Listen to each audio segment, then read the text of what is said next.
amigos, bem-vindos ao Gente que Fala ao vivo, de meio-dia a 1 pela Rádio Trianon, AM 740 São Paulo, Rádio Universal, AM 810 Santos e AltV, www.altv.com.br, com reapresentação 6 horas da tarde. O nosso site, www.gentequefala.com.br, nossa página Facebook/programa Gente que Fala. Participe pelo Twitter, @GenteQueFalaM, pelo WhatsApp, é São Paulo, 11 974012235. Temos o chat do site da AltV, www.altv.com.br. O telefone que fica à sua disposição é de São Paulo também, 5052-6622. Participando desta edição de Gente que Fala, jornalista, professor, doutor em Ciências Sociais, Eduardo Viveiro de Freitas. Eduardo, prazer tê-lo aqui, Eduardo. Prazer é todo meu, com essa mesa bem polêmica, pelo tema que nós temos para discutir hoje. Também conosco o físico, filósofo, historiador, José Luiz Goldfarb. O seu currículo é muito extenso, eu parei aqui. Está ótimo. Prazer em tê-lo conosco. Sem exageros, aí vamos... Mas é professor. Da PUC São Paulo. Fica orgulhoso quando eu lembro que é professor, sei disso. Claro. Né? Entre as suas atribuições. Não é o que está mais em alta no Brasil, mas a gente vai conversar sobre isso, justamente. Mas você colabora para que mude. Professor seja valorizado. Volte a ser valorizado, exatamente. Economista Ricardo Montoro. Prazer tê-lo aqui, Montoro. Prazer é todo meu, viu? Você é coordenador do Programa Município Verde Azul, tá certo? Tá certo até semana passada, mas enfim, eu vou então continuar não no. Certo. Não estou certo. Está certo porque eu não vou nunca deixar esse programa, que é um programa que depois eu também vou discorrer sobre ele, mas eu estou agora numa assessoria mais parlamentar, ajudando a secretária Patrícia Iglesias. Então você está fora da Secretaria Estadual do Meio Ambiente? Não, estou na secretaria, simplesmente mudei um pouco a função, nessa reestruturação. Eu fico preocupado quando eu anuncio aqui, cometo deslizes. Não cometeu nenhum deslize, é exatamente isso. Eu não tenho nem... O meu cartão ainda é como coordenador do programa Município Verde Azul, que é um programa democrático, descentralizado e participativo. Obrigado, você é muito gentil. Leonor de Sá Machado. Prazer tê-la aqui, Leonor. Prazer é meu, obrigada pelo convite. Você é presidente da Bridge Global. Exatamente, The Bridge Global é uma empresa... Eu não sei corretamente, quase corretamente. The Bridge Global é uma empresa de responsabilidade social que faz projetos de responsabilidade social no Brasil e em Angola. Então nós atuamos nos dois territórios. Muito bom tê-la aqui conosco. No nosso Daí o sotaque dela, né? Sim. O sotaque todo mundo... Um sotaque muito charmoso. Obrigada. Olha, o assunto hoje, sem dúvida alguma, o ministro da Educação, Cid Gomes, pediu demissão do cargo após gerar revolta entre parlamentares na base aliada e depois de afirmar que a casa tem 400 achacadores... Cid Gomes disse que partidos de situação têm o dever de ser situação, ou então larguem o osso, saiam do governo. Os partidos aliados, liderados pelo PMDB, pressionaram o governo e o presidente da Câmara, Eduardo Cunha, chegou a comunicar, né? Dizem que ele tinha sido informado, outros dizem que foi por iniciativa, mas chegou a anunciar ali, quando estava na presidência da mesa, que Cid Gomes era ex-ministro. Montoro, Viveiros, professor. Eu só queria começar, eu sei que vou fugir um pouquinho, né, mas você vê, curiosamente, né, ele era o ministro da Educação. Aí vocês vão dizer para mim, né, tanto faz, ele podia ser ministro de qualquer área e o fato dele ter ido ao parlamento e falado o que falou desencadeou essa crise que nós estamos aqui hoje, mais uma, né? Parece que cada dia a gente tem uma novidade nesse país. Não precisa ter partido de oposição, né? Não precisa ter partido, o governo está... Na verdade, ele vazou uma conversa informal que ele teve com outras pessoas. E aí, como a nossa... Eu queria iniciar dizendo assim, né, puxando a sardinha um pouco para o meu lado, né, é que não é coincidência, mas parece que tinha que ser educação, né? Porque, em parte, eu acho que tudo que a gente está vivendo, né, nesse país, né, esse certo desmando, falta de perspectiva, falta de liderança, como o Cid Gomes falou, quantas pessoas se salvam, né? Já teve uma música, lembra quando o Lula ainda era oposição, né? Tem uma música sobre os bandidos lá de Brasília, né? Um rock. E eu acho assim, quer dizer, a raiz do que a gente está vivendo é que a educação, infelizmente, né? E passamos governos até com sociólogos, gente com muita educação, mas não conseguimos ainda no nosso país, em 500 anos, já vão para 600 anos, reverter essa situação de que a educação ela vai indo, mas ela não é a prioridade. Qualquer país, Espanha, Coreia, que deu algum salto nas últimas décadas, teve a educação. Você imagina, eu sou de família, minha esposa é espanhola, você ia comprar o jornal de domingo para ver o Barcelona, o Madrid, você ganhava um livro. Não é que você tinha que pagar, como aqui, R$ 15 a mais, R$ 20 a mais para receber um livro da Folha, do Estado, de qualquer promoção. Não. Lá teve um período onde você... Por quê? Porque eles queriam que as pessoas lessem. Por que eles queriam que as pessoas lessem? Porque a mudança do país, estrutural, profunda, democracia, ela passa, é o mundo moderno. Não estou dizendo nem que é o único caminho que existe na história da humanidade. Não. Mas no mundo moderno, se a gente não tiver pensamento, raciocínio, planejamento. Eu brinco assim, às vezes um pipoqueiro em Nova York pensa mais do que o dono da fábrica de pipoca no Brasil. Mas, Fábio, eu vou interrompê-lo, algo que eu digo sempre aqui. Se o governo educar as pessoas, os brasileiros, eles aprendem a votar. Sem dúvida. É um dos pontos chaves, né? Não é o único. Impede. Viveiros, Montoro. Se você me permitir, Viveiros, eu primeiro queria fazer uma parte com o professor José Luiz Goldfaber, que ele manifestou a sua gratidão por ser professor. Eu me lembro que o Montoro, meu pai, ele às vezes ia numa cerimônia e chamavam ele doutor, senador, deputado, governador, tal. Ele interrompia e falou: o senhor esqueceu o professor. E ele nunca deixou a cátedra, na PUC, exatamente. Ele nunca deixou a cátedra. Nós aqui, a família praticamente interferiu para que ele, durante o governo, não dava tempo de dar aula. Foi a época que ele interrompeu, mas dava algumas aulas inaugurais. Então ele realmente tinha muito orgulho de ser professor. Agora, entrando ao assunto do Cid Gomes, eu diria que a família Gomes é um exemplo de... Eu até admiro os dois, não tenho, mas é um exemplo de destempero político. O que a gente viu ontem na Câmara, eu tenho experiência desde, me lembro que faz 60 anos, e eu me lembro, o Montoro foi eleito presidente da Assembleia, o meu pai. Então eu tenho uma vida de acompanhar o parlamento muito grande. Eu acho que eu não me lembro ter visto uma coisa tão esculachada como foi a sessão de ontem e a intervenção do Cid Gomes apontando para o presidente da casa, né, dizendo que eu prefiro ser mal educado do que estar na lista daqueles que são achacados pela Petrobras.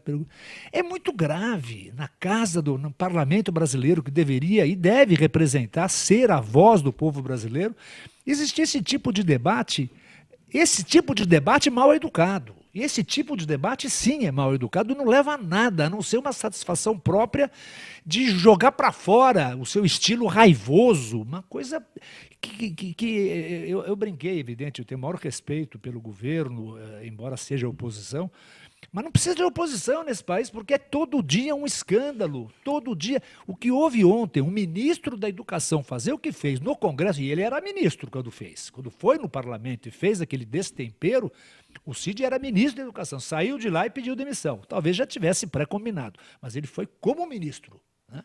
E foi um espetáculo absolutamente vergonhoso, que não vai deixar saudade. Eduardo Viveiros. O Mao Tse Tung tem uma frase que é muito interessante, que diz o seguinte: há uma grande desordem sobre o céu. A situação é excelente. É excelente para a gente entender o país, para a gente entender as relações políticas, para a gente entender o que está acontecendo.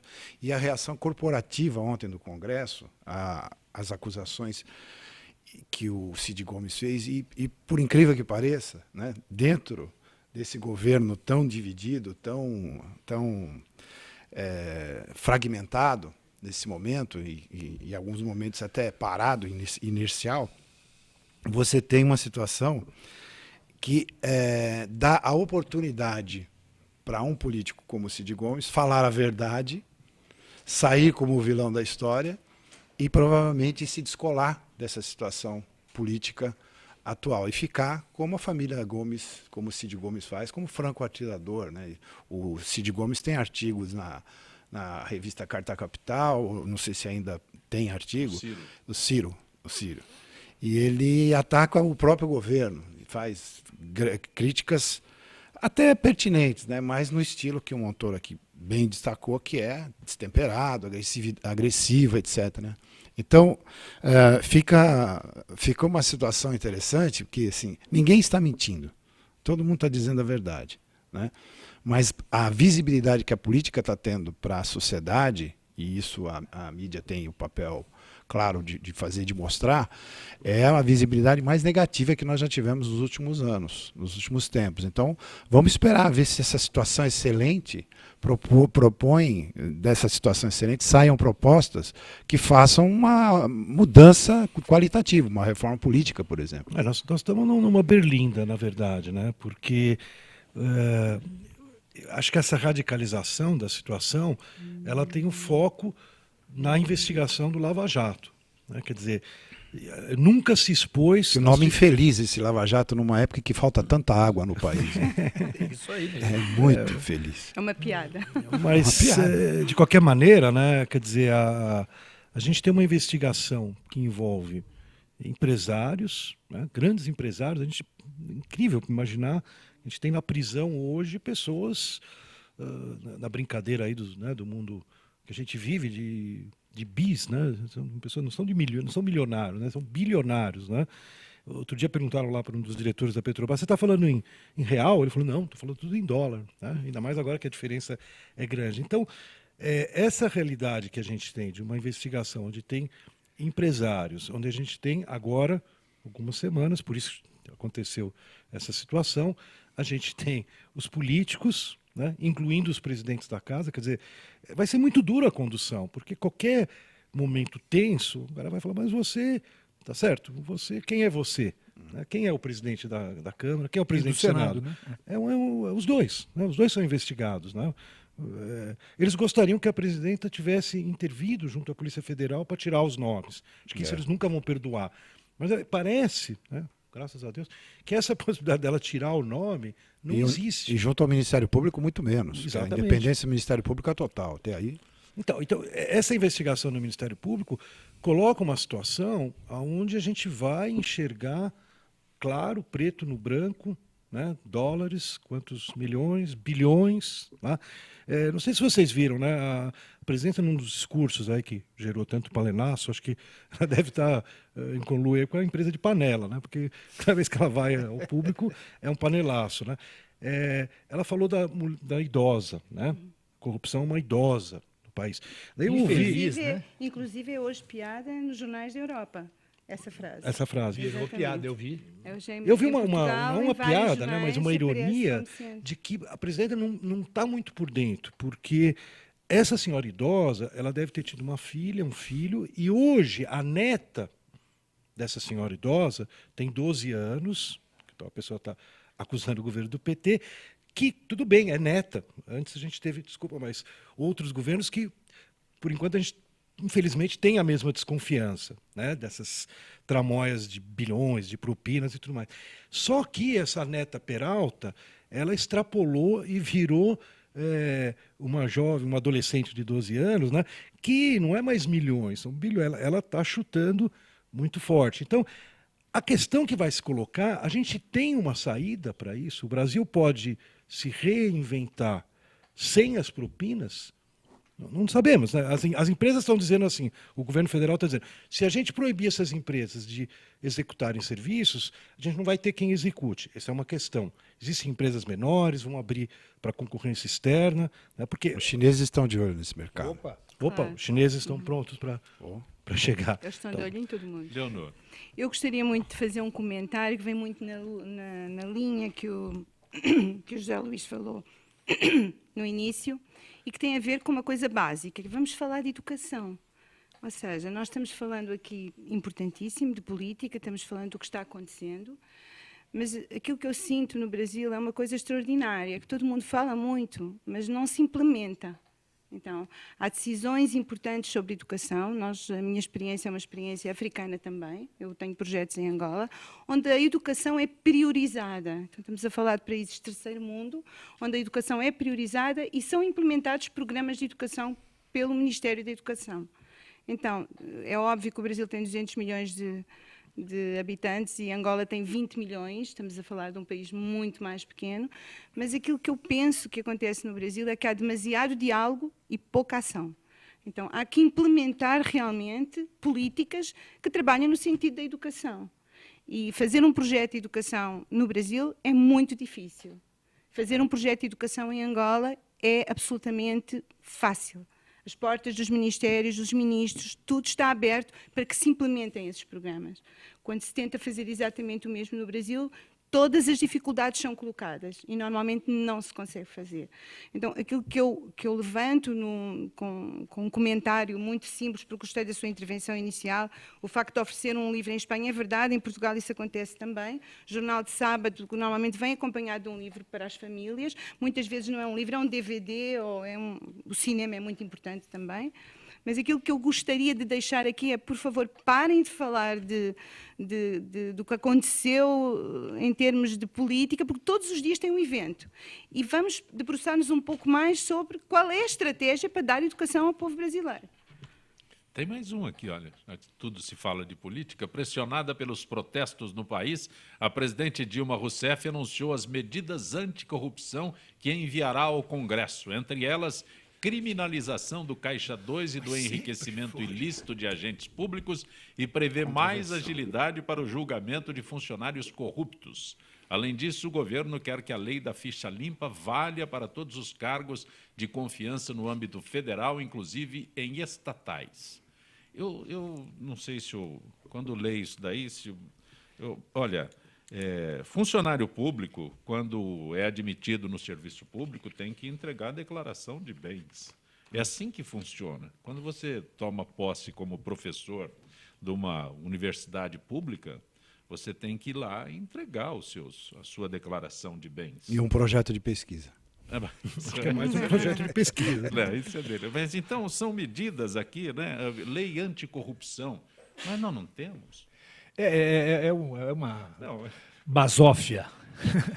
Eu li recentemente, e depois gerou muitos comentários, que vocês devem ter lido também, o artigo do Dr. Modesto Carvalhosa a respeito da lei anticorrupção, em que ele elenca mais de 15 atitudes que são absolutamente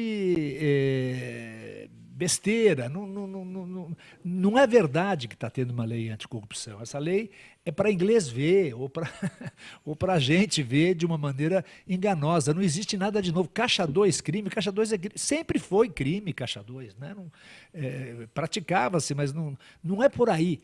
A gente não vê uma atitude realmente explícita, clara do governo numa atitude anticorrupção. Né? Eu queria agregar um pouco ao assunto de anterior, que eu acho que é uma lástima se a gente não agregar.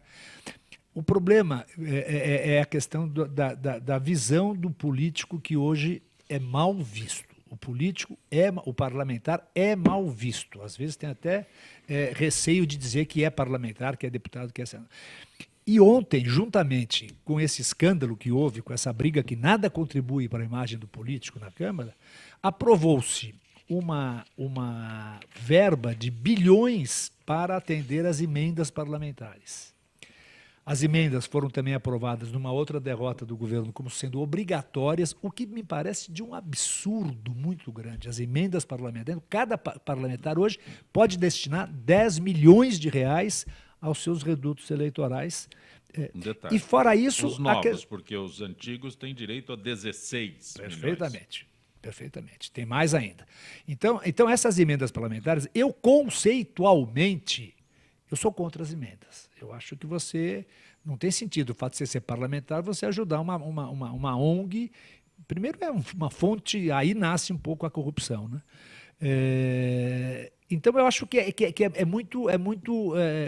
a gente tem que preservar a classe política. Além disso, aprovou-se multiplicar por 3 o fundo partidário, que vai contra tudo o que eu imagino em termos de reforma política, que é a existência de partidos representativos, ou seja, 4 ou 5, não dá mais do que isso num espectro político. Nós temos 30 partidos políticos hoje que, sem citar e sem ser leviano e irresponsável, que não representam ninguém, representam o interesse da sua direção e, na área eleitoral, fazem negócio com os partidos, né? Então, eu queria só agregar à discussão anterior do Cid Gomes, dizer que no mesmo dia foi aprovada multiplicaram por 3 o fundo partidário, que me parece um absurdo, e liberaram o dinheiro do orçamento que está restritivo, todo mundo está sentindo que está faltando dinheiro, o país não cresce, o país não produz, não paga imposto, mais de 2 bilhões ou 16 milhões para cada parlamentar. Isso é um absurdo e vai contra a classe política. Vivemos. Bom, essas medidas de anticorrupção, elas já são históricas, né? A gente já só conhece leis que não são aplicadas, ou leis que eram aplicadas em determinadas circunstâncias, processos que eram engavetados. A gente sabe muito bem como funciona a relação do poder político, executivo principalmente, com o legislativo e com o judiciário, né? A gente tem situações no Brasil em que as mesmas negociações políticas são feitas, as mesmas bases aliadas são compostas e há um céu de brigadeiro. Aqui no estado de São Paulo, por exemplo, céu de brigadeiro na Assembleia Legislativa. O governador aprova tudo o que ele quer. Eu não sei, deve ter algum segredo no manejo ecológico da política em São Paulo, que ele faz com que todos esses partidos que estão aí, PMDB, PP, PSC, PR, etc., participem da base aliada e aprovem tudo. Em certo sentido, também o prefeito de São Paulo tem conseguido ter um manejo político na Câmara Municipal, porque tem uma maioria e tem uma aliança sólida para aprovar algumas coisas. Teve alguma dificuldade, mas está tocando a bola, né? Na seara federal, como o poder central é muito mais visado, né, você tem muito mais dificuldades. E essas dificuldades não foram só desse governo. O governo anterior também teve. O caso polêmico até hoje da aprovação da reeleição está aí para contar a história, né? Então, essas medidas elas são cumulativas, são repetitivas, são óbvias, né? Mas tem aquela história, a mulher de César não basta ser honesta, ela tem que parecer ser honesta, né? E a sociedade tem que acreditar nisso. O problema é a visibilidade que a política e os políticos estão tendo, totalmente negativa nesse momento. Se a gente continuar assim, a negar a própria política como uma atividade nobre, e hoje a gente recupera os gregos e romanos e outras dimensões aí da política liberal, por exemplo, mesmo a utopia socialista, se a gente continuar negando a política, nós vamos levar todos esses problemas para dentro de um ralo e ele vai ser tragado, né? A educação vai ser tragada, a saúde, etc. O combate à corrupção, pela disputa pura e simples, dura, pelo poder. É esse o ralo que a gente está na sociedade brasileira atualmente. Leonor. A disputa política.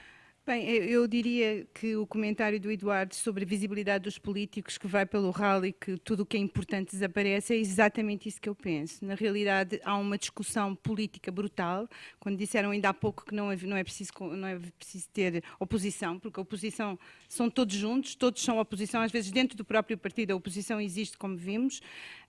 Um outro comentário que eu achei muito interessante, não existe uma atitude explícita, que o Ricardo disse, da lei de anticorrupção. Então, como é que num país onde os temas da corrupção graçam por todo o lado e onde todo mundo, no fundo, tem alguma coisa a ver com alguma coisa, como é que essa lei anticorrupção já não está clara, explícita e apresentada? E, mais uma vez, eu diria aquilo que eu sempre penso, que é há uma falta de ação no Brasil, há uma falta de dizer vamos para a frente fazer. Acabou a conversa política, não vamos pelo ralo com os temas importantes, que eu acho que é a mostra exata do que eu penso. Não é só falar de educação, é falar de educação, é falar de saúde, é falar das pessoas, dos brasileiros, e na realidade essa noção de que não tem que ser política, tem que ser simplesmente fazer coisas para as pessoas.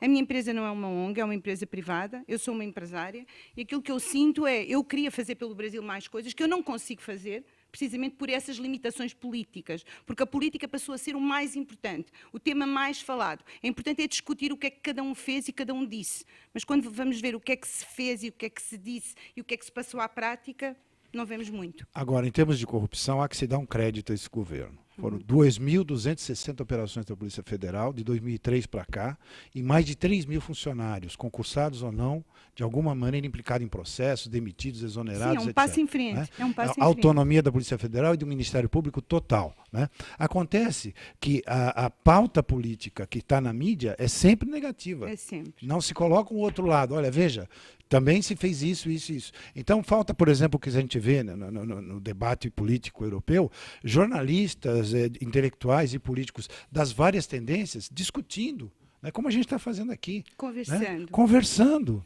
agregando, E apresentando somando propostas. análises e propostas. Tem um programa muito divertido na TV espanhola, na TVE, chama-se 59 Segundos. Né? Políticos e jornalistas das mais variadas tendências têm 59 segundos para fazer a sua intervenção. Quando vai dando 56, 57, o microfone começa a descer e a pessoa vai atrás. Né? E os debates são ótimos.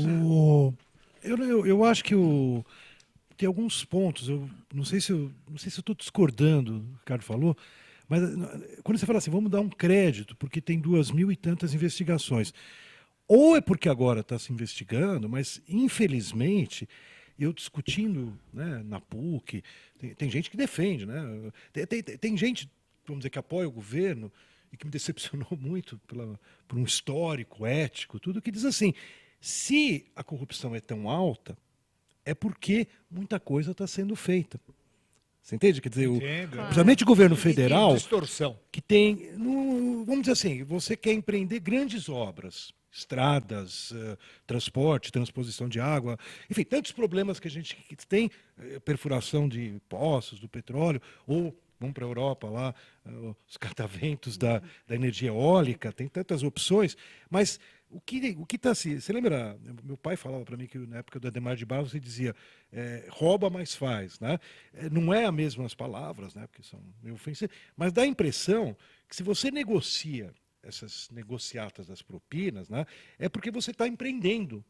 O governo federal, né, fez tanta coisa e agora a gente está vendo qual é o pano de fundo dessa negociação. O que dói, né, quando a gente fala da educação, é que, por exemplo... O duro é ter que fazer isso para fazer alguma coisa. Essa é a coisa mais dura da política no Brasil. Então, é isso que a gente vai, em algum Mas é uma fase momento, que tem que se passar, pode ser tem que se agora, passar eu espero por que agora. seja agora. Historicamente. A gente sabe que em algum momento isso ia ter que parar. Tá certo? Porque, senão, é o que ela falou, a gente tem um projeto, por exemplo, eu atuo na Prefeitura do Rio, numa área de leitura para a educação. Tá? Então, tem um projeto que sabe o seguinte, quer dizer, quanto mais escolas de tempo integral nós tivermos, melhor será o desempenho da criançada. Claro. Né? Isso todo mundo sabe, mas qual é o problema de escolas de tempo integral? É a construção das escolas, precisa de muito mais escola, porque as escolas têm um turno de manhã para uma moçadinha, outro dia à tarde para outra. Então nós precisamos mais escolas físicas e precisamos contratar professores, para capacitar e tudo mais. Agora, quando a gente vê que o dinheiro é tão fácil, você entende? A gente fala assim, o cara, ele fala na televisão, né, na CPI, ou depois a gente vê os depoimentos lá na delações, né? Nós estamos falando de muitos bilhões, não sabemos, isso nós somos só da Petrobras. O comentário europeu a que se referiu a professora é exatamente esse, né? Que não é possível ser tanto. Onde vai guardar? Tem que montar uma empresa para guardar 80 bilhões de dólares que foi desviado. É uma coisa muita educação. Muito banco, né? É muito banco. Se você me permite, eu acho a defesa mais hipócrita que existe da atual situação é essa que você se referiu, que algumas pessoas se defendem dizendo, não, só assim se faz. Né? E isso é o fundo do poço, é entregar todo tipo de ética, de padrão de conduta para o lixo. Né? Quer dizer, então tudo, se para fazer uma estrada é necessário você pagar propina, então... Não é para fazer uma estrada, é para ensinar, para fazer um projeto de educação. E o seu depoimento eu achei muito importante e quase que histórico. Né? É uma pessoa que vem para o Brasil com o intuito de progredir, de investir numa área fundamental que é a educação e tem dificuldades. Não há dificuldades, evidentemente, eu não sei a sua situação, mas eu digo, não é dificuldade necessariamente financeira, é dificuldade política. De operacionalizar. De operação, quer dizer, Exatamente. o Brasil está fechado, né? Exatamente. Então há que se mudar. E também não se justifica, também se roubava.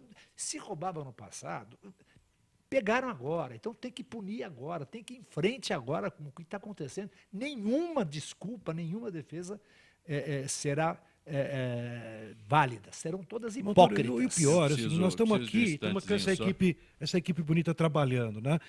Do outro lado da tela, pelo Brasil afora, e tem gente assistindo lá no Ceará, tudo, pela internet, tá cheio de gente, desculpa, porque, só para completar isso, outro dia uma matéria de um super filósofo lá da USP e tal, dizendo assim, não, o ódio está crescendo contra a presidenta, mas é uma coisa, na verdade é uma visão psicológica, filosófica, é uma projeção nossa, porque nós temos esse dilema, porque tudo na vida tem uma propina.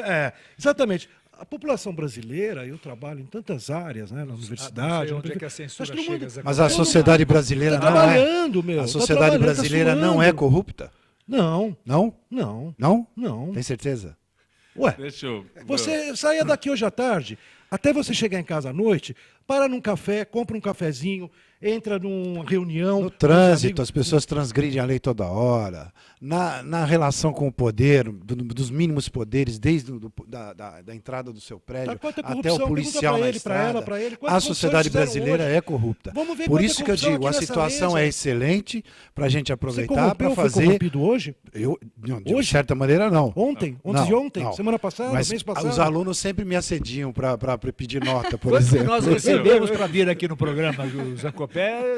Não é nesse sentido que eu estou dizendo. Eu estou sentindo é que as relações na sociedade brasileira, isso é histórico desde a colônia, de todos os tempos. Desde Você não vai da carta dizer que é culpa do peri- português, tá? do escrivão, o Caminha já pediu emprego lá para Valência em Portugal. Ao rei. Então, Olha, isso é uma coisa. Agora, perfeito. o grau que tem tomado e a visibilidade que isso tem tomado é essa oportunidade para a gente varrer isso do mapa. Né? Por que o orçamento da Câmara aumentou, o fundo partidário está aumentando? Porque já estão se prevenindo, porque a grande discussão da reforma política é o financiamento público de campanha. Perfeito. Né? Para evitar a corrupção. Eduardo, só um instante, é que hoje é quinta-feira e nós temos conosco as dicas da AFIPESP, trazendo informações para ajudar a reduzir o consumo de água. Gisele Souza, do setor de eventos. Gisele, todos nós... Boa tarde, Gisele. Boa tarde, Zancopé. Boa tarde aos debatedores e todos os ouvintes do Gente que Fala. Gisele, precisamos estar conscientes que a água é um bem finito e que sem ela é impossível existir vida. O momento atual exige economia de guerra. Esta é a palavra de ordem, economia. Não dá para relaxar. De acordo com a Organização das Nações Unidas, cada pessoa precisa de 3,3 mil litros de água por mês, cerca de 110 litros por dia para atender suas necessidades de consumo e higiene. No Brasil, porém, cada pessoa chega a gastar mais de 200 litros por dia. Temos que aprender a economizar e urgente. E eu pergunto a você, não é? Você que selecionou 12 dicas que podem ajudar a reduzir o consumo de água e ainda diminuir o valor da conta. É isso mesmo? Pois é. Preocupada com a grande falta de água que atinge a cidade de São Paulo, a AFIPESP também adotou medidas de economia tanto aqui em São Paulo como em todas as unidades de lazer e unidades regionais. A adoção de hábitos simples vai contribuir. Acompanhe as dicas. Dica número 1. O banho deve ser rápido. Se o tempo passar de 15 para 5 minutos, cerca de 90 litros de água podem ser economizados. 2. Feche o chuveiro quando estiver se ensaboando. Isso reduz o tempo do banho e economiza cerca de 80 litros de água. 3. As mulheres podem economizar ao desligar o chuveiro enquanto lavam o cabelo. 4. Para os homens que fazem a barba com a torneira fechada, há uma economia de 11 litros de água. 5. Fazer a barba em 5 minutos gasta 12 litros de água. Fazer a barba no chuveiro diminui o consumo para 2 litros. 6. Economize mais de 11 litros de água escovando os dentes com a torneira fechada. 7. Além de manter a torneira fechada enquanto escova os dentes, utilize um copo de água para enxaguar a boca. 8. As crianças também podem ajudar. Ensine-as a fechar bem a torneira após a sua utilização. 9. Mantenha um balde no chuveiro para reter a água que corre até que ela aqueça. Utilize essa água para lavar banheiro, cozinha, até regar as plantas. 10. Não utilize o vaso sanitário como lixeira. Jogue papel higiênico, algodão, absorvente, qualquer outro resíduo no lixo. 11. Não use a descarga se não houver necessidade. Cada vez que ela é acionada, por 6 segundos, o gasto é de 10 a 14 litros de água. 12. Verifique se não há vazamentos. Um buraco de 2 milímetros no encanamento desperdiça cerca de 3 caixas d'água, de 1.000 litros, 3.000 litros de água. E por hoje é só. Quem quiser mais informações, basta acessar o site do portal do Governo do Estado ou da Sabesp. Gisele de Souza, sua gentileza mais uma vez com aqueles que acompanham o Gente que Fala. Gisele, uma boa tarde. Boa tarde a todos os ouvintes e para você, Zancopé. Gente que Fala retornará em instantes.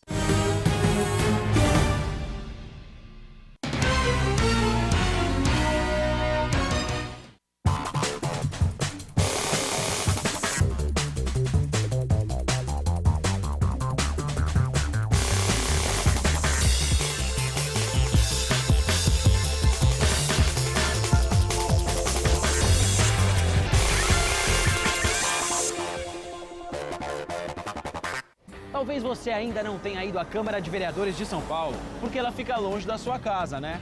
Mas não tem problema, pois a partir de agora ela vai ficar bem pertinho de você. Vem aí Câmara no seu bairro, que vai ouvir todas as necessidades da sua região. Serão realizadas 32 sessões plenárias na cidade inteira. Tudo para que a gente possa ouvir as suas ideias e sugestões. Por isso, participe! É a Câmara de Vereadores de São Paulo indo ao seu encontro por uma cidade melhor. Sim, meus amigos, muito prazer, sou Sérgio Oliveira e estou aqui para lembrar vocês que toda segunda-feira, 9 horas da noite, eu estou aqui na TV da internet com o Futebol Alternativo TV.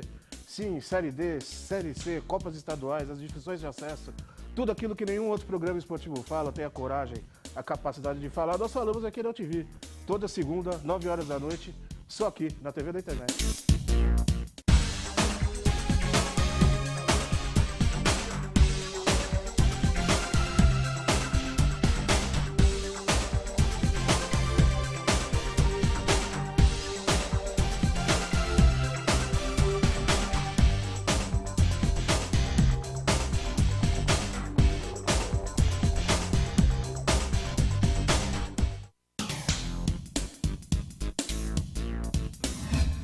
Eu sou Cláudio Longo. Eu, Paulo D'Angelo. E eu sou Tarso Gouveia.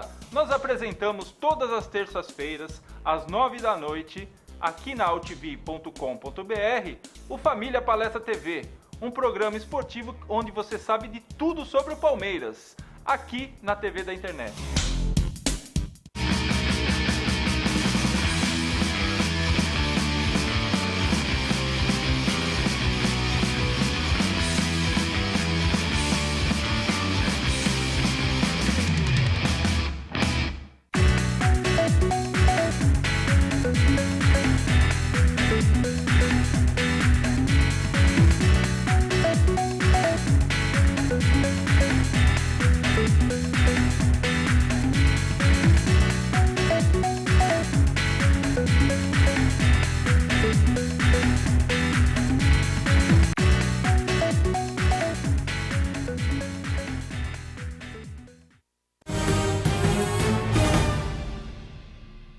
Você está acompanhando Gente que Fala pela Rádio Trianon, AM 740 São Paulo, Rádio Universal, AM 810 Santos e AltV, www.altv.com.br. Conosco hoje o jornalista, professor, doutor em Ciências Sociais, Eduardo Viveiro de Freitas, Viveiros. Né? Isso.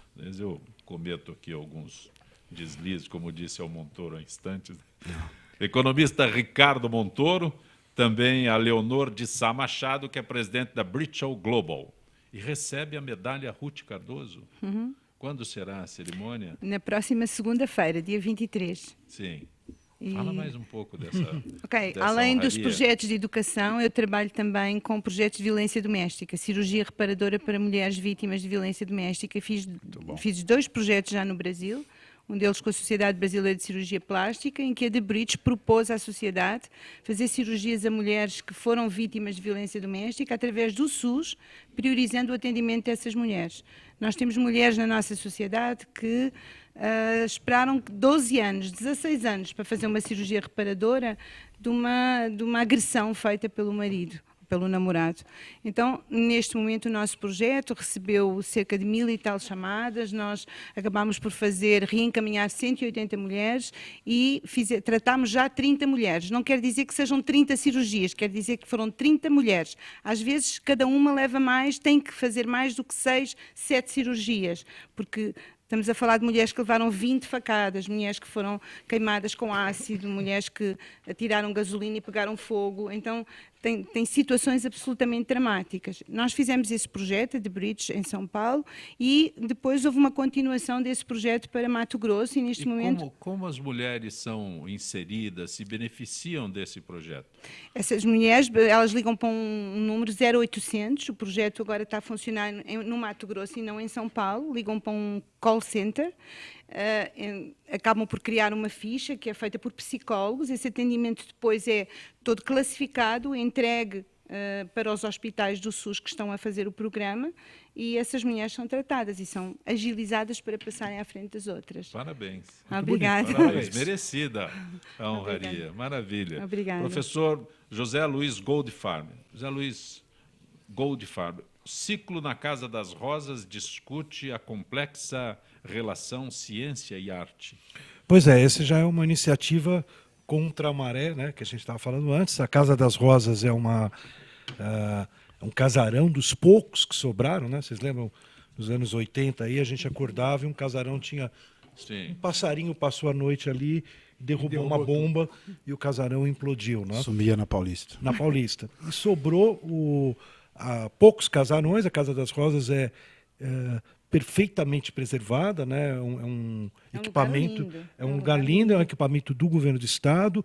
Foi uma negociação muito boa, público-privado, porque o prédio que tem do lado do Alameda Santos, prédio lindo, moderno, ele cuida do jardim, né? Então o jardim está garantido, mesmo quando a casa está em reforma, o jardim está perfeito.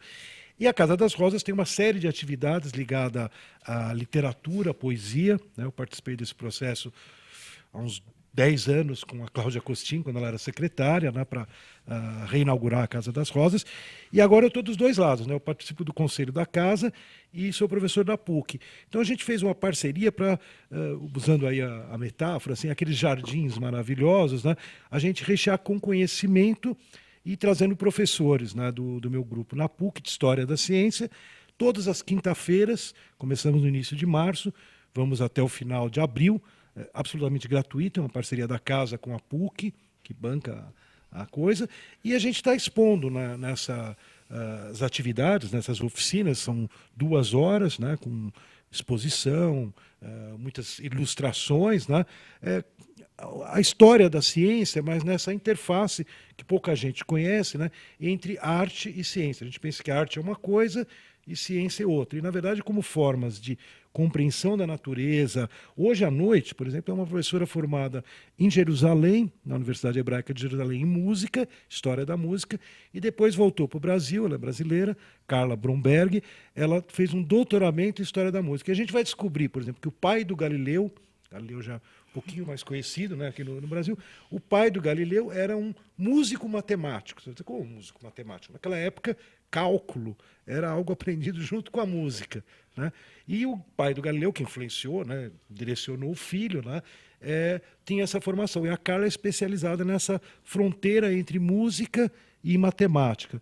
Eu falei do Mário Schember, né, há umas 2 semanas, vou falar de novo em abril, que era um físico e era um crítico de arte. Né? Então, eu falei na primeira vez sobre o trabalho dele em crítico de arte, e na segunda, como o nome da Casa das Rosas é o Haroldo de Campos, grande pensador, estaria hoje em dia, não sei como ele já morreu, mas não sei o que ele estaria pensando de tudo isso que está acontecendo, ele era muito encucado, né, com a realidade, mas a gente vai mostrar um diálogo que aconteceu nos anos 80, entre o poeta Haroldo de Campos e o físico matemático Mário Schember. E os dois dialogaram, então a gente vai retomar esses diálogos. A gente tem literatura e alquimia, né, tem muita coisa que veio da química, da alquimia, que vai para a literatura. São várias interfaces, né? No fundo, é para provocar um pouco a nossa população, voltando ao nosso tema político, né? Porque, por exemplo, Estava indo tão bem. Estava indo tão bem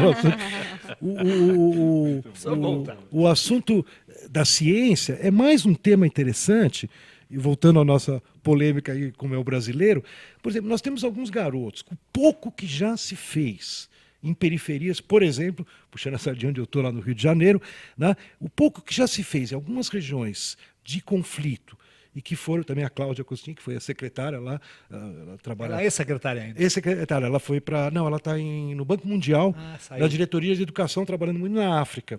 Ela esteve no Senegal agora, a África está num momento, como ela falou, muito... A Cláudia, ela vai montar tendas no Líbano para atender o pessoal da Síria, que ficou sem escola e sem pai nem mãe. Mas, enfim, o pouco que já se fez, nós temos meninos, basta procurar na internet, que estão conseguindo estudar no MIT, em Harvard. Que beleza. Né? Brasileiros da periferia que dão um baile em alguns filhos das classes mais cheios de dinheiro. Tem o projeto do Miguel Nicoleles na Federal do Rio Grande do Norte também, que ensina as crianças através do método científico. Já está tendo resultados desse tipo. Então essa é uma aposta que a gente faz. Só queria dizer, né? uma coisa que é, nós fizemos em Angola agora este ano um projeto que ensina às crianças a importância da matemática e das ciências para que elas escolham profissões técnicas no futuro. O Brasil precisa de técnicos, mas eu não vejo nenhum projeto no Brasil que explique às crianças que a matemática não é uma coisa assustadora. Precisaria pegar o método do pai do Galileu de ensinar... É o computador, é a internet, é a web. Como somos um povo musical, né? Pegar o método do pai do Galileu e de ensinar matemática com música. Não, a matemática é a base da música. A maior dificuldade das crianças é a matemática. Mas, gente, nós estivemos aqui sentados na cadeira da Leonor algumas semanas atrás, quem quiser procura na internet, o Gessé Andarilho, né? Um menino que empacou no quinto ano da escola. Como ele falou, fundamental. Eu sou PhD em quinto ano, porque eu fiz 7 anos no quinto ano. Ele parou no quinto ano. Né? Naquela época tinha repetição, depois não atiraram, que também não resolveu. Deixar passar não resolve nada, acaba terminando sem saber nada, igualmente. Né? Mas o Gessé depois vira um escritor. E aqui nessa mesa, vocês não imaginam, está tudo registrado aí, né? Do gente que fala. Teve alguém que fez um comentário um pouco assim, mas tem gente que justifica, o pessoal estava falando mal do Bolsa Família, não, que a pessoa acaba vagabundice, não sei o que lá, talvez quer justificar que é a pobreza, olha o menino aí que veio da pobreza, mas foi para frente, tudo. Daí ele virou, ele se ofendeu, né? Ele virou e falou assim, e como você explica a vagabundice, a ladrãozice dos ricos? Também é a riqueza que faz isso? Boa! Exatamente. Boa pensamento. Deixa eu aproveitar aqui. Solange do Rio de Janeiro. Cid Gomes se deu mal. Foi falar do PMDB, se deu mal. Tem mais outras mensagens aqui. É oportuno lembrar que o grande pelas redes sociais, que é grande o apoio a Cid Gomes pelas redes sociais, é o Jaime do Jardim Bom Filioli. Grande Jaime. Exato. Tem... Sempre. Nosso indefectível Jaime. Rogério, no Paraná. Se desse para apenas ouvir o sotaque da convidada, que maravilha. Eu falei de cara. Rogério, ai, terrinha boa. Rogério do Paraná. Você tá de entender que a nossa voz não está agradando. Hoje sou eu. E o Neto está ouvindo? Está acompanhando a gente na Califórnia ou você não conseguiu contato? Em St. Louis. Eu acho que eles estão, por alguma razão... Estão na escola, porque eu não consegui o contato hoje. Por alguma razão, é bom. Por alguma razão estou na escola. Bem pertinente, boa razão nobre. Está na escola, né? Bem pertinente ao assunto. Aqui. Por que o Brasil ainda não conquistou nenhum Nobel? Lembrando que países como Argentina e Paquistão já conquistaram os seus. É Laurir Lima, do Rio de Janeiro. Eu esclareço a ele, o Miguel Nicoleles é cotado para ganhar o Nobel. Então eu acho que tem dois aspectos. das pesquisas que ele está fazendo. Que pode disputar. Não é difícil. O Nicoleles é uma grande aposta que a gente faz, e eu ainda espero, né, eu sou amigo dele, já participamos de alguns debates, eu acho uma figura maravilhosa, né? Pena que a Copa do Mundo, a abertura, eu conheço até a pessoa que organizou aquela abertura, péssima abertura, o negócio dele durou meio segundo. E o fechamento? Eu tinha ido buscar uma pipoca, estava lá no clube assistindo. Pode fazer a abertura e o fechamento. O fechamento a gente nem menciona. Eu tinha ido buscar uma pipoca, eu perdi o Nicoleles na abertura da Copa, que o menino levantou e deu chute na bola. Mas Ninguém viu. Ninguém viu. Durou 3 segundos. Foi uma beleza aquela abertura da Copa, já anunciando o fechamento. Mas a pergunta é a seguinte: a primeira coisa corrigindo rápido, né? Quando a gente fala Argentina já ganhou, parece que a Argentina não devia ter ganho, né? Bom, então tem que dizer o seguinte, a Argentina teve uma primeira metade do século XX, o que mostra que a América Latina não tem que ser necessariamente república de banana, né? A gente teve uma metade do século que o Einstein foi lá, ele até parou no Rio de Janeiro, mas ele estava indo para a Argentina. O metrô da Argentina é igual ao metrô de Nova York, Paris, é um metrô, Lisboa, tudo construído como deviam ser os metrôs, Mas- no começo do 20. O nosso, você sabe... Mais de Nossa, 30%. 70. Mais de Até 30% dos jovens de 18 a 24 anos estão na universidade. Aqui a gente está batendo em 18. Exatamente. Então, isso que eu falo. É uma não é capital para... da cultura. A Era uma Argentina tem uma capital da tradição cultura. científica, literária, tudo. Que, infelizmente, dá um baile na gente. Né? Então, não dá para dizer a Argentina ela está mais próxima da Espanha, de Portugal. E tal. Agora, nosso problema, eu vou dizer para vocês uma coisa que me preocupa. O indicado ao Prêmio Nobel, ele também é consultado os seus pares no seu país. O meu medo, eu vou dizer para vocês... Comunidade. É que, exatamente. Como a comunidade aqui, a gente vê... Você não vai gostar assim, a gente vê a comunidade política, essa influência... Não às se vezes, apoia. não se apoia. Eu tenho Exatamente. medo, com o Mário Chembre, que eu estudei a fundo, foi meu tema de doutoramento, tudo, eu cheguei a detectar, não consegui comprovar, então não está na minha tese, né? Mas eu cheguei a detectar uma certa resistência de alguns brasileiros do tipo assim, ele era bom, mas não era tão bom, entendeu? Porque eu acho que o pessoal tem um certo Politicamente medo. também, Você politicamente entendeu? tem uma diferença. Entra a política da história. Lamentavelmente. A mediocridade Não é, também não é, invade a, nossa... a gente não tem Nobel e também não tem Papa, mas não é porque a gente não está tão preparado, né? Olha, o Carlos Alberto Jardim, Carlos Alberto Júnior de Santo Amaro está acompanhando a gente aqui. O Eduardo, Luciano do Tatuapé, diz ele para o Viveiros. O numerário para a compra de votos para a reeleição do FHC veio de Caixa 2. É o Luciano do Tatuapé, Viveiros. Olha, tem um livro, inclusive, com depoimento de um deputado de um estado do Centro-Oeste, se eu não me engano, que conta essa história e documenta e fala que vários parlamentares receberam até R$200 mil para votar pela reeleição. Mas aquilo que o Montoro falou, parece que o passado no Brasil não escreve história. Lamentavelmente. Norma da Lapa, para Leonor. Norma, a senhora saberia a porcentagem oficial do número de mulheres agredidas por ano no Brasil? Eu diria que 50% das mulheres que morrem no Brasil morrem vítimas de violência doméstica. Não posso dizer números agora, mas percentualmente é um valor inenarrável. É só ver o número de estupros, né? Mais de 50 mil num ano. Josué Vaz, do Campo Limpo, temos que economizar água. 70% do planeta é usado em produtos, em agrícolas e empresas. Não entendi exatamente. Josué Vaz, de Campo Limpo. Pois não? O grande gastador é justamente a agricultura, né?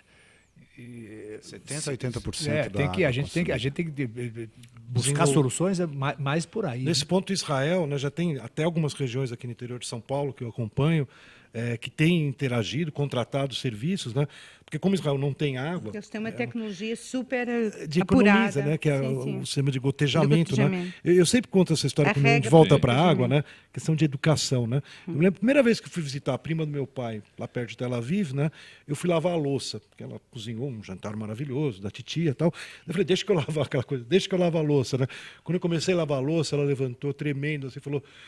Querido Zé Luiz, não lava mais a louça. Na minha casa, não. Estava gastando muita água. Totalmente errado, tudo errado. Desperdiçando água. E a gente, na verdade, cresceu nesse desperdício. E é uma... Agora, a molecada, eu estou lá nas escolas tal da periferia, estão crescendo, é uma geração mais consciente. E que também com raiva da corrupção. Vai ser bom essa nova geração. Natan de Goiás, né? O que aconteceu com aquele PT dos trabalhadores? Né? Eu não saberia responder para você não, viu, Natan? Não sei. Mas aí ele diz Fala aqui... para ele ler o livro do Lincoln Seco e as últimas entrevistas que o Lincoln Seco deu sobre essa história. É demolidora. Ok, Natan, está aí a indicação. Ricardo Montoro, por que será que é tão difícil para a LESP, Assembleia Legislativa, abrir CPI e investigar o cartel aqui em São Paulo? É o mesmo Jaime que pergunta, né? Eu tenho uma posição muito formada que eu acho que usar a maioria que o governador tem na Assembleia para impedir a criação de CPI Eu não concordo. Eu, se fosse parlamentar nesse momento, eu teria uma certa rebeldia com relação a isso. Tem que ser montada. A fiscalização não pode ser feita só para divergência, para a oposição.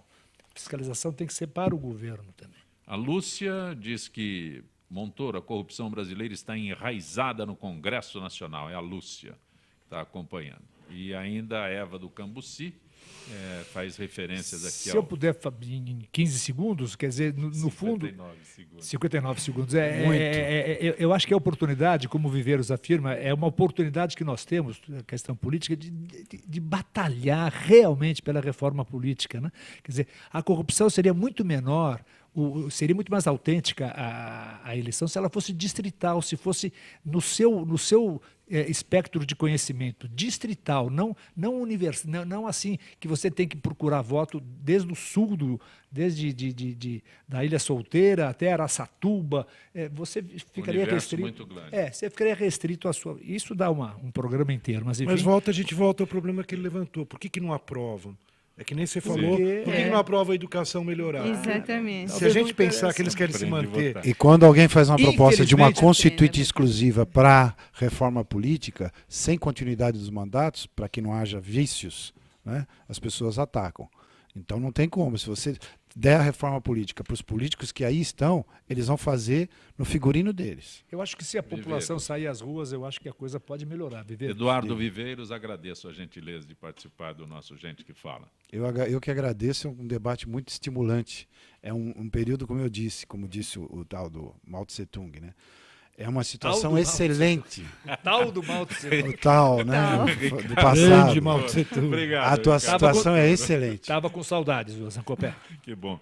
Leonor, mais uma vez, parabéns por estar recebendo a medalha Ruth Cardoso. Muito obrigada. E muito obrigada por ter vindo ao programa, pelo convite. Foi Agradeço ótimo. a tua gentileza. Obrigada. Professor Goldfarb, é hoje Casa das Rosas? Hoje, 19h30, Casa das Rosas, entrada franca, muita ciência, muita educação, muita literatura.